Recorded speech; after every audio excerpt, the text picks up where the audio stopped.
joining in with us on the call.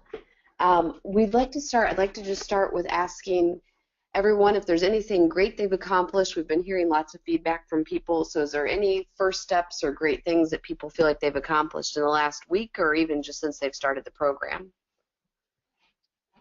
I'll start with a quick one. I'm pumped. We have a client who has a lot of credit card debt, and they have made a huge first step and have paid off a couple $1,000s in the last few months. So I'm super excited for them to able to make that progress. It's awesome. Anne and Chris, do you guys have anything that you guys want to share? I guess recently we've been talking to mortgage brokers and are starting that process, so that's really exciting, and it's even more exciting because we feel like we have a better handle on our financial position. Awesome. How is the mortgage process going for you guys so far? Has it been overwhelming? Yeah, probably a little overwhelming, but it's nice that the people that we're working with are providing a lot of information and trying to help us along. So good. We are working to do some more training on buying a house. I know a lot of the acronyms confuse people, and maybe Chris is well versed in it also. But we're trying to do a lot of that. So watch for that coming out, but to kind of help you guys through that process of buying a house and understanding, how many rates you should go out and get quoted and all the different things to look at when looking at a mortgage. That's really exciting, Anne and Chris. So congratulations on that.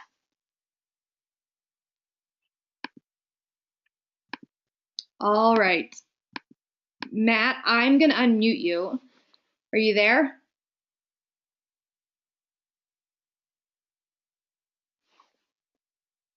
Maybe not. All right, Beth, I'm going to hand it back over to you then. And when Matt comes back, we can have him speak about some of their good accomplishments. Sounds good. Well, I'm pretty excited because I got almost everything together for our taxes. So I think I'll be able to send that off on Monday. So that's been my big financial accomplishment over the last week or so. So then I wanted to say, so the idea in this module was all about life insurance, disability insurance, and estate planning, meaning wills and trusts and all of that. And again, I'll do a high-level overview of what I think were some of the key points in there. But before I get started, are there any burning questions that anyone has?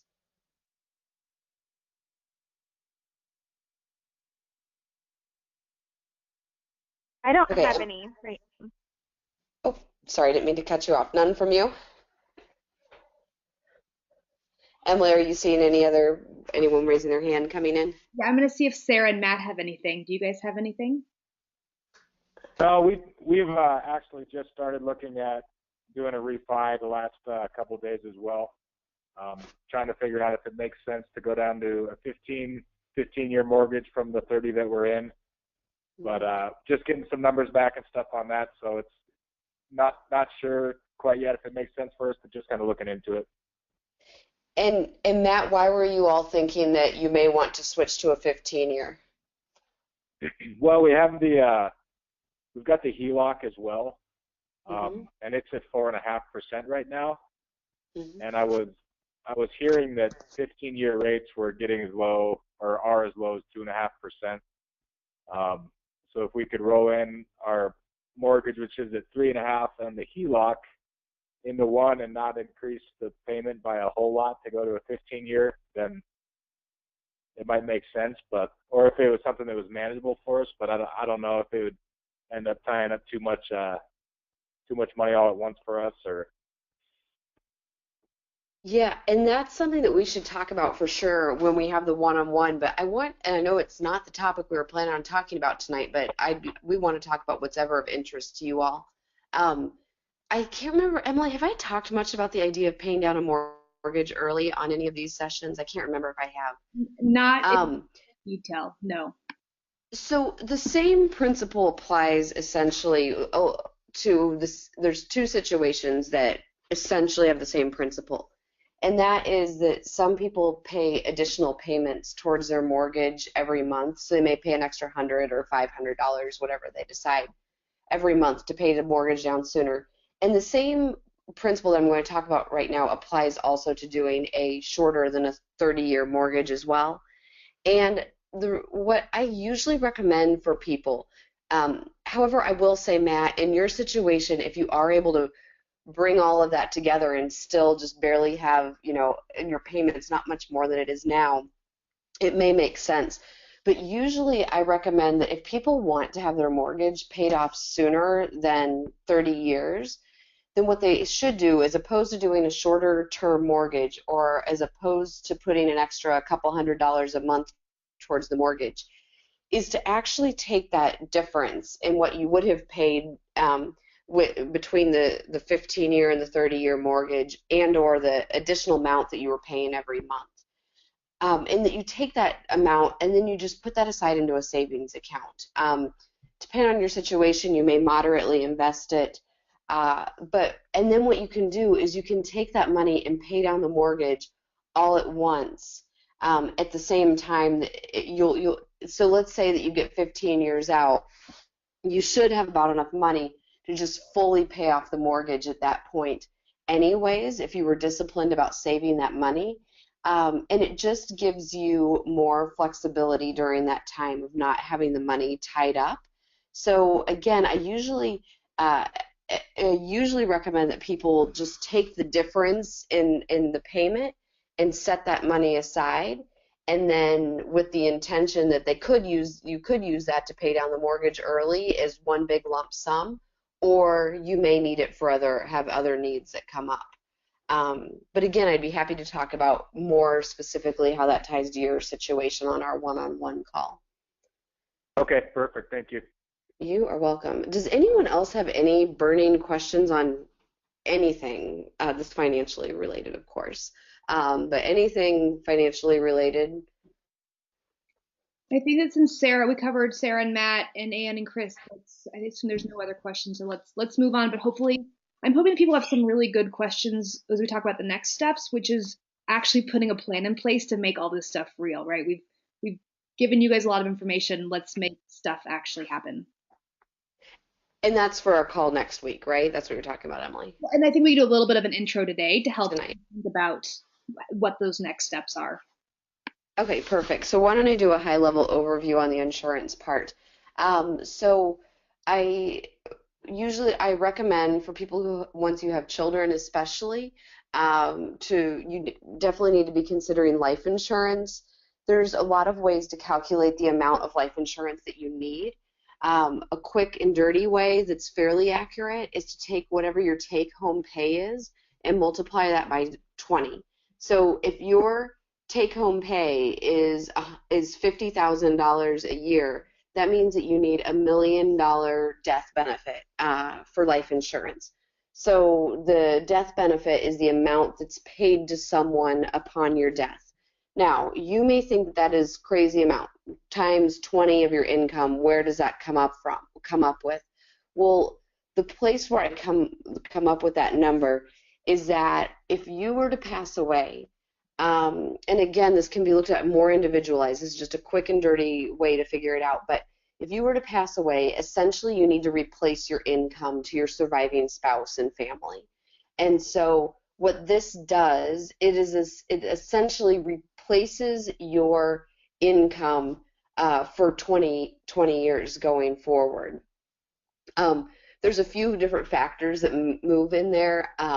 Obviously, the beneficiary would probably invest those proceeds and get a little bit of a rate of return on it, but then there will be some taxes due on the interest and dividends of that investment, and there's also inflation happening at the same time.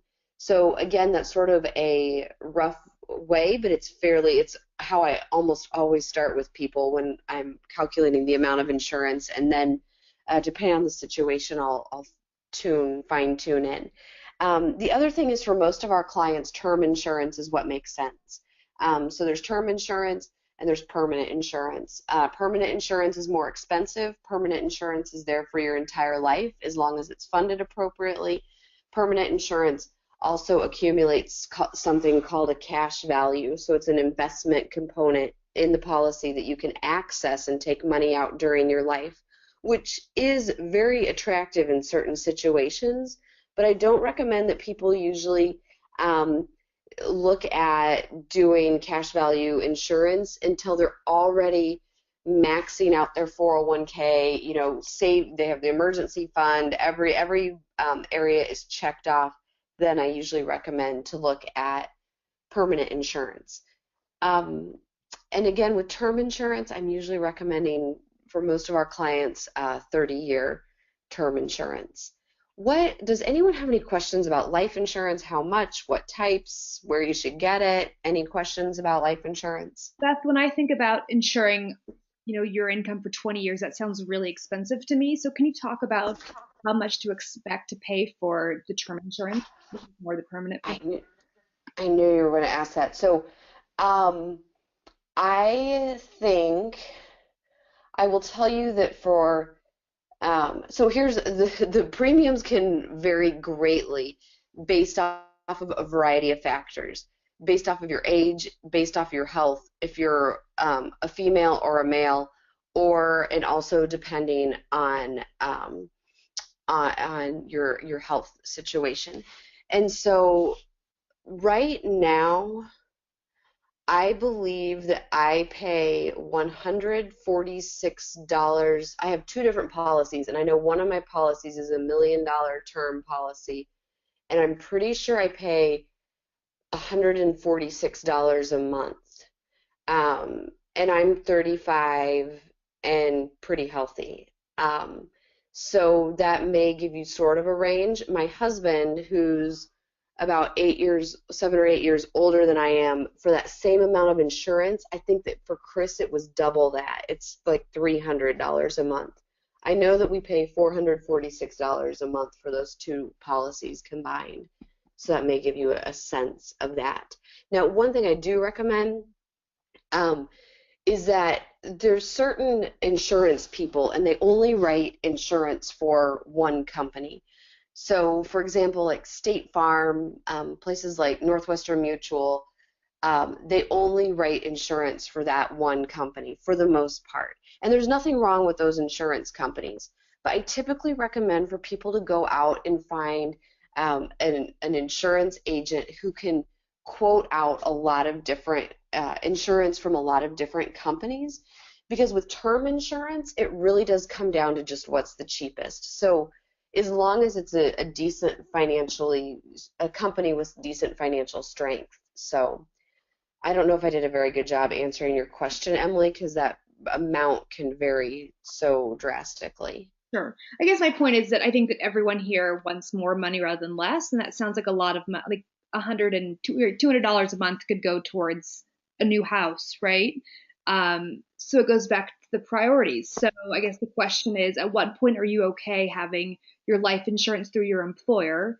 And at what point do you need to have your own life insurance? And is it okay to do only 10 times if it brings the premium down enough? I mean, how do you kind of weigh the costs versus the benefits? Well, so a few things. On having it with your employer, you always take advantage of the free insurance if available at work.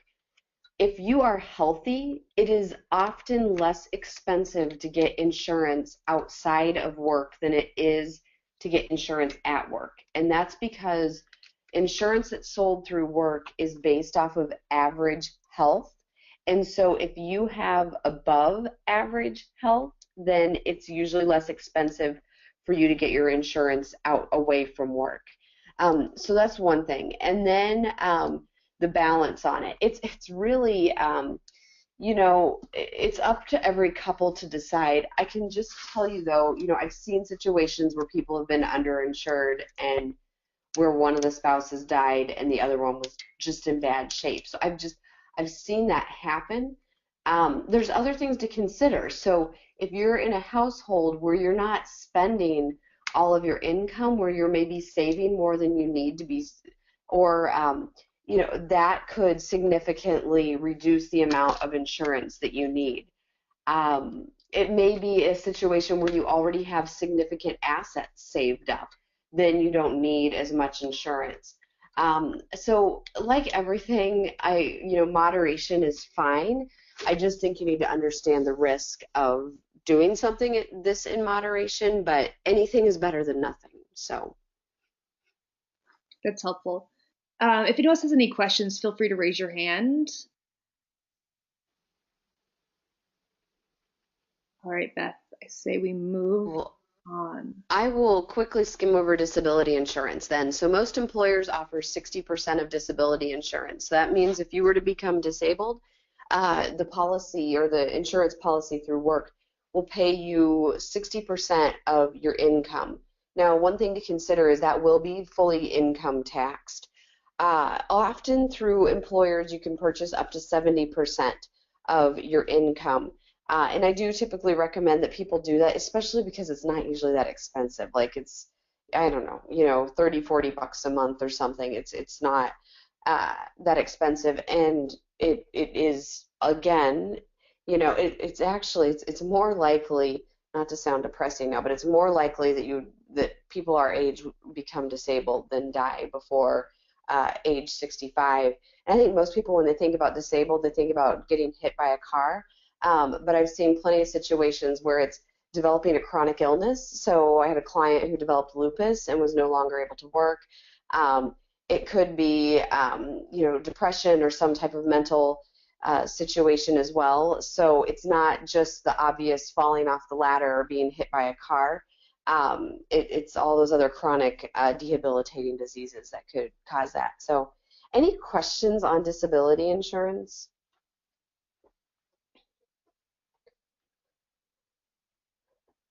Emily, do you want me to go on and talk about estate planning then? Yeah, I think just one thing too, a little side note for us. For those of you who know our brother Daniel, he had like a random heart or virus attack his heart and he was in heart failure. So he went from this healthy guy to now unhealthy and uninsurable is the reality of it. So I will tell you that his biggest regret was not having more life insurance when he was healthy, because he may not ever be able to be insured ever again. So if he were to get married and have kids, that's going to definitely put him at a severe disadvantage. So that's kind of my one plug for life insurance is if you are healthy, it's a great time to do it because it's going to be a lot cheaper. Mm-hmm. I agree. Okay, so let's talk about estate planning. I'm going to focus on wills. Beth, Oh, did someone have a question? Yeah. All right, Anne and Chris, you guys are.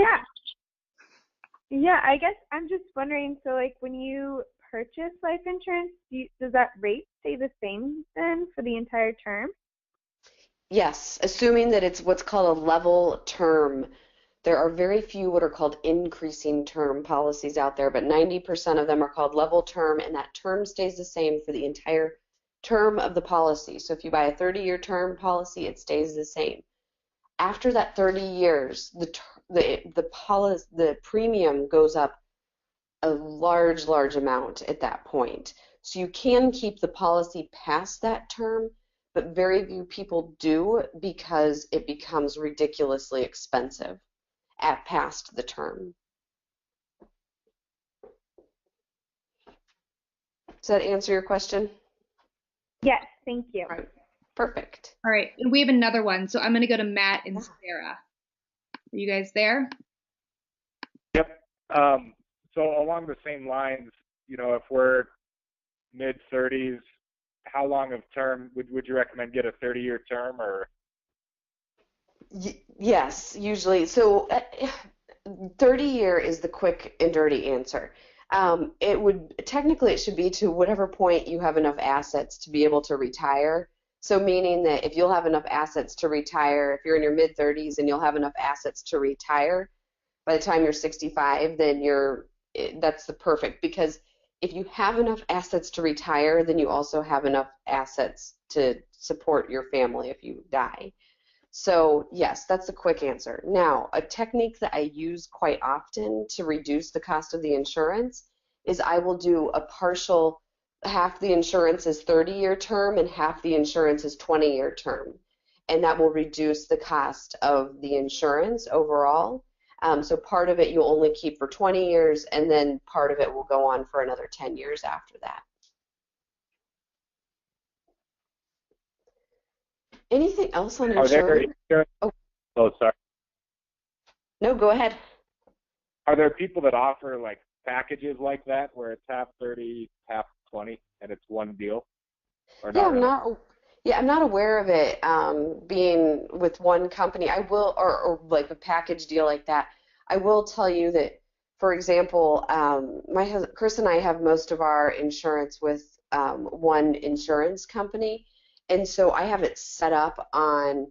They're all on the same automatic monthly payment, which makes it nice. So from my standpoint, on a monthly basis, it doesn't seem like I'm paying premiums to all these different places, but I have not seen any places actually package it together.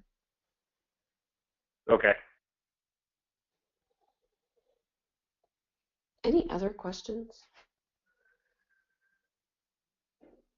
So now estate planning. So tonight's a depressing topic. We're talking about death, disability, and now we're back to death again. So the number one document that I'm going to talk, well, I'm going I'm going to focus on wills. Wills are really the most important. So it is very important that once you have kids, if you have kids, that you put a will in place. And the reason for that is because the will states two very important things. It states who will take care of your kids if both you and your spouse were to die, and it will also state on how your money is to be controlled if when you and your spouse pass away. One of the a feature that I really like in wills is often you can have a will create what's called a testamentary trust. So it creates a trust upon your death. And the reason that I like that is because you can be much more specific on how the money is used or how it should be used or spent after you're gone. I am not in favor of trying to control money and control things from the grave. However, it's really nice in the situation. I often have clients where there's one couple that they think would be great or one person that would be great to take over guardianship of the kids, to take care of the kids. They're like, yeah, they're not really the best money people though.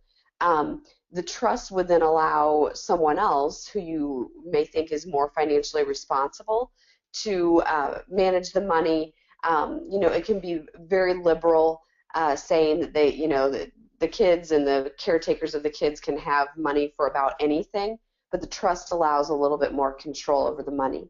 One thing that Emily and I have really struggled with our clients is telling them where to go to get a will put in place. We have played a little bit on LegalZoom, and I do think that LegalZoom works just fine. I just get a little bit concerned that people who haven't ever read a will or that maybe feel a little bit overwhelmed, feeling confident they're making the right decisions. So the other option is to go to an attorney. I do recommend if you go to an attorney, you want to go to an attorney that focuses on estate planning. So don't go to the DUI attorney, don't go to the bankruptcy attorney. Go to an attorney that does a fair amount of work in estate planning. It doesn't need to be a high-level attorney. You're probably talking about $1,000 to get a will put in place. You may be able to get it done less expensive. I know LegalZoom for sure is less expensive, so if you don't feel overwhelmed about going on to LegalZoom and doing it yourself, I think that's fine. Anyone have any questions about wills? You can raise your hand if you do, and we'll open up your line. And to Beth's earlier point, don't go to a DUI attorney. Beth, didn't you have a client who did go to a DUI attorney for the will, and it was a mess? Yeah, it was a mess. I've had that. Yeah, there's been some interesting ones. I'll quickly just touch on powers of attorney. Those are documents that state there's one set that are financial powers of attorney that states who will make financial decisions for you if you become incapacitated. There's healthcare power of attorney that states who would make healthcare decisions for you when you become incapacitated. And when I say incapacitated, it's you're living, but you're unable to make decisions. So you're in a coma, you're in a state where you cannot make decisions. I really say that anyone over the age of 18 should have a power of attorney in place. If you're married, it's not that as big of a deal because usually the spouse will very much be honored. to be able to make those decisions, but powers of attorney are good. And if you want to have great dinner conversations with your parents, you should make sure your parents have these powers of attorney in place. The healthcare power of attorney is also really important because it has what I call the pull the plug language. So it states at what length life should be maintained and supported versus when the plug should be pulled. So I highly recommend those as well. The nice thing about powers of attorney is they are what are called statutory state forms. So you can go to Google and type in your state name and type in healthcare power of attorney or property power of attorney, and you should be able to get a free template of that and fill it out. Some states require notaries to notarize those as well. So any questions about estate planning, wills, powers of attorney, any of that? All right, Anne and Chris have a question, so I'll open up their line. Yeah, for power of attorney, you talk about how each state has their own form. So if you move to different states, do you need to redo them, or once you set it up, it's good to go? Yeah, and technically you should get it changed for the state where you're residing. However, I think pretty often they will recognize those from state to state.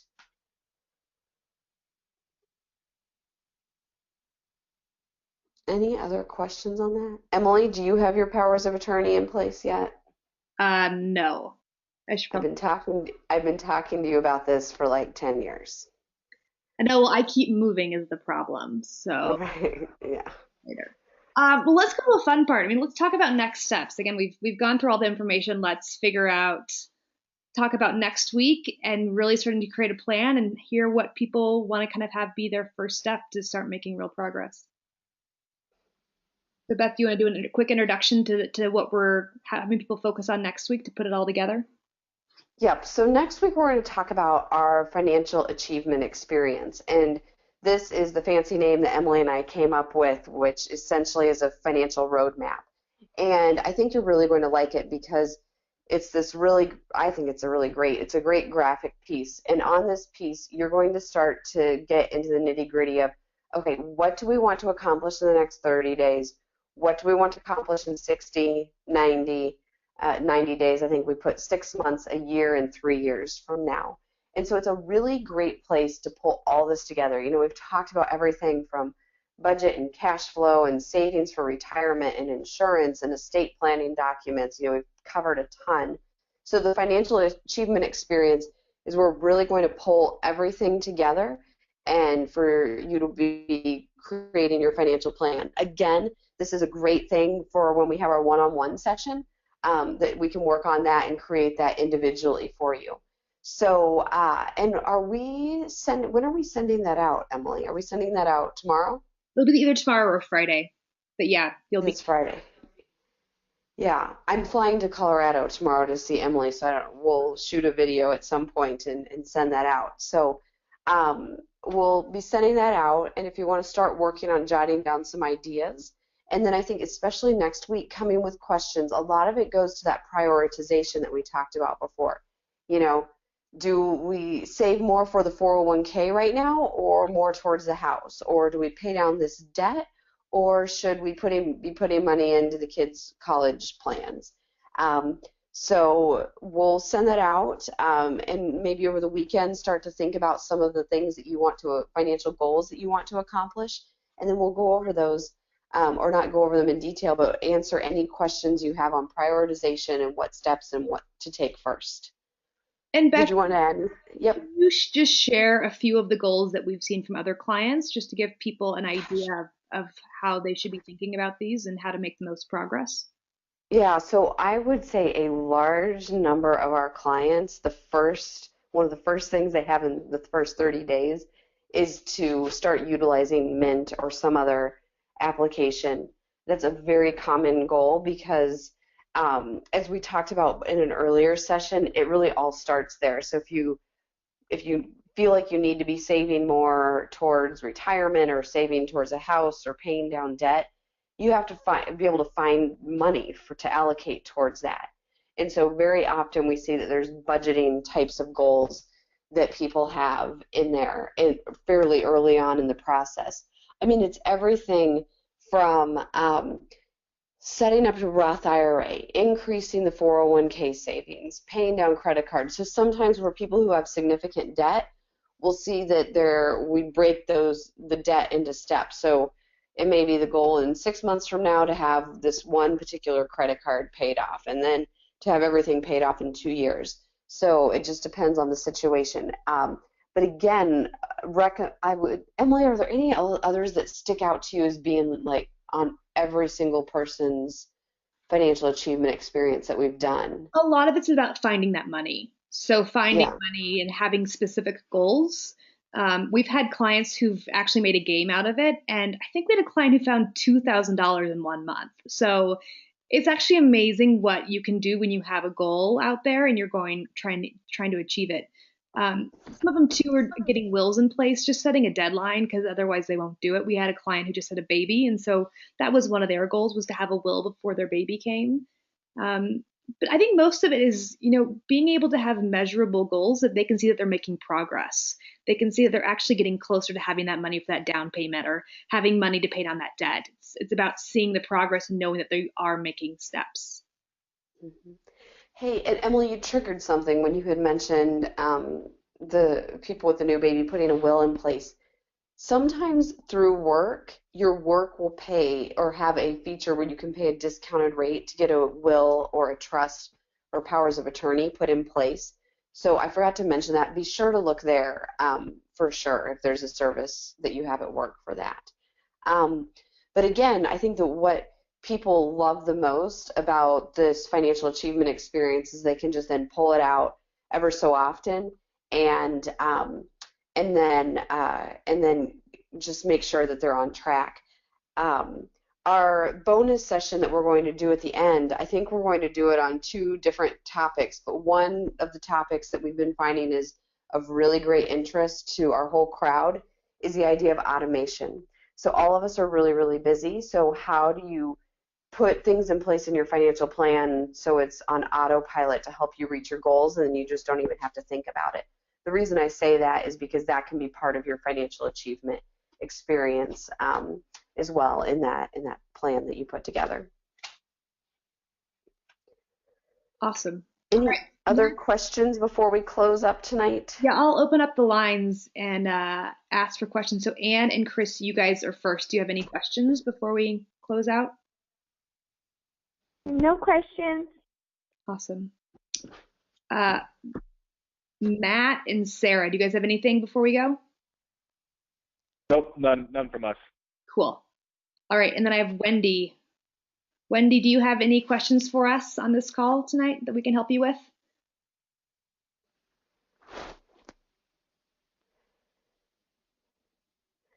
I bet Wendy in the background is wishing if they didn't. Sorry. Oh, no, that's okay. We had it on mute to keep the kids out. No, we're good, thank you.